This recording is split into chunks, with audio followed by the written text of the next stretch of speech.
मौजूदा वित्तीय साल की तीसरी तिमाही में यानी अक्टूबर से दिसंबर 2022 के बीच भारतीय अर्थव्यवस्था की दिशा और दशा क्या रही, आर्थिक विकास दर कितनी थी, इस पर सांख्यिकी मंत्रालय आज शाम 5:30 बजे आधिकारिक आंकड़े जारी करेगा। इस पर बाजार की भी नजर होगी और जो भी आंकड़े सामने आएंगे, जो फैक्ट्स सांख्यिकी मंत्रालय सार्वजनिक करेगा, उसका सीधा असर बाजार में सेंटिमेंट पर भी पड़ सकता है, क्योंकि सबकी नज़र है कि अंतर्राष्ट्रीय अर्थव्यवस्था में जिस तरह से रफ्तार धीमी पड़ती जा रही है, उसका भारत पर कितना ज़्यादा असर तीसरी तिमाही में हुआ। ये महत्वपूर्ण है कि रूस यूक्रेन युद्ध की वजह से पूरे साल, पिछले साल फरवरी में यूक्रेन पर हमला किया था रूस ने, और उसके बाद से उसका असर जो है अंतर्राष्ट्रीय अर्थव्यवस्था पर काफ़ी ज़्यादा रहा। और जो इंटरनेशनल कमोडिटीज़ मार्केट है, उसमें विशेषकर कच्चे तेल की कीमतों में काफ़ी ज़्यादा उथल पुथल रही।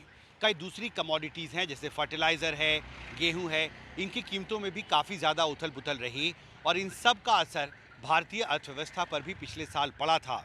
और इसलिए जो दूसरी तिमाही के आंकड़े सांख्यिकी मंत्रालय ने जारी किए थे, उसमें ये कहा गया था कि भारतीय अर्थव्यवस्था की रफ्तार कुछ धीमी पड़कर 6.8% रही।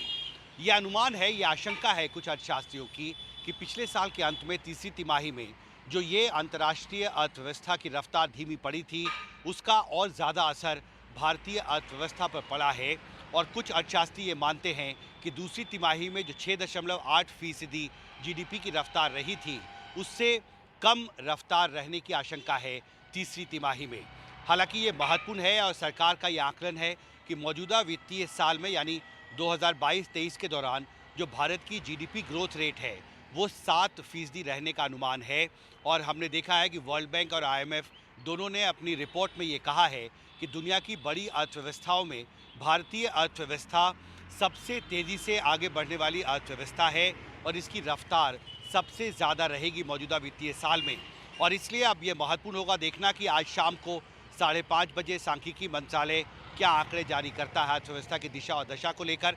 और इस बीच एक महत्वपूर्ण बयान वाणिज्य मंत्री पीयूष गोयल की तरफ से आया है, जिन्होंने ये कहा है कि अगर अर्थव्यवस्था की रफ्तार इसी तरह आगे बनी रही तो अगले 4 से 5 साल में भारत दुनिया में तीसरी सबसे बड़ी अर्थव्यवस्था बन सकता है। ये सरकार का अपना विश्वास है, ये सरकार का अपना आकलन है। और ये भी फिलहाल भारत दुनिया की 5वीं सबसे बड़ी अर्थव्यवस्था है, लेकिन अगले 4-5 साल में अगर अर्थव्यवस्था की ये रफ्तार अनुमानित जो है अभी उसके अनुसार रही, तो भारत अगले 4 से 5 साल में दुनिया की तीसरी सबसे बड़ी अर्थव्यवस्था बन सकता है।